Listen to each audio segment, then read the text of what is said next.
اور میرا دوسرا یہ نہیں سمجھ رہی تھی کہ اگر نبی ابھی آ سکتے ہیں تو کیا ضروری ہے کہ وہ بھی خلیفہ ہوں اور یا خلیفہ اور نبی سیم؟ دیکھو جی یہ تو ہمیں نہیں پتہ کہ نبی آ سکتے ہیں، جو ہے نبوت کا راستہ تو اللہ تعالیٰ کی تقدیر ہے، کوئی بند کوئی نہیں کر سکتا. لیکن جہاں تک سوال ہے حضرت صلی اللہ علیہ وسلم کے آخری نبی ہونے کا، جی آپ نے جس نبی کی پیشگوئی کی وہ 14ویں صدی میں مسیح موعود کی تھی. ہاں حضرت مسیح علیہ السلام نے لکھا ہے کہ ہو سکتا ہے کسی وقت میں کوئی جلالی نبی بھی آ جائے، ٹھیک ہے، لیکن جو بھی وہ آئے گا، اگر آئے گا ایسی صورت ہوئی تو آرام سے پیار سے باتیں نہیں مانتا، کسی کی نہ تقریر سن تک سمجھ آتی ہے، نہ خطبے سن کے شریعت پہ قائم ہوتے ہیں، تو ہو سکتا ہے وہ سختی کرے پھر آگے،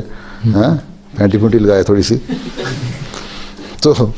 اس کو وہ بھی انسان کا خیال ہے نا کہ ہو سکتا ہے آ سکتا ہے. لیکن جو بھی آئے گا وہ یہ یقین ہے کہ ایک تو اس میں مسلمان ہوگا، ٹھیک ہے، اسلام کے اندر، دوسرے وہ حضرت مسیح علیہ السلام کی بیت میں ہوگا، جی سر، اگر ہوگا، جس کو ہمیں حدیث سے تو کچھ نہیں ملتا، اس ایک بات سے کہ ہو سکتا ہے کہ آ جائے، اسی بات پہ ہم ایک قیاس کر سکتے ہیں نا، اندازہ لگا سکتے ہیں نا. تو وہ احمدی ہی ہوگا تو مسلمانوں کو ٹھیک کرنے والا ہوگا، اس سے باہر نہیں ہوگا،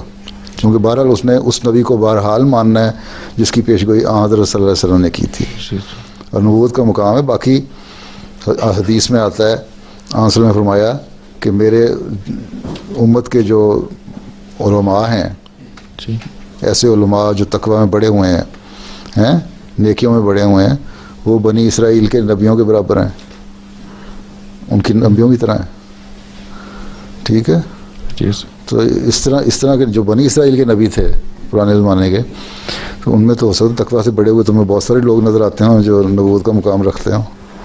اللہ تعالیٰ سے ان کا رابطہ بھی ہے، تعلق بھی ہے، واسطہ بھی ہے، الہام بھی، رویا بھی، کشوف بھی. حضرت مسیح علیہ السلام کے صحابہ میں سے اس وقت ہم بہت سارے دیکھتے ہیں. ٹھیک.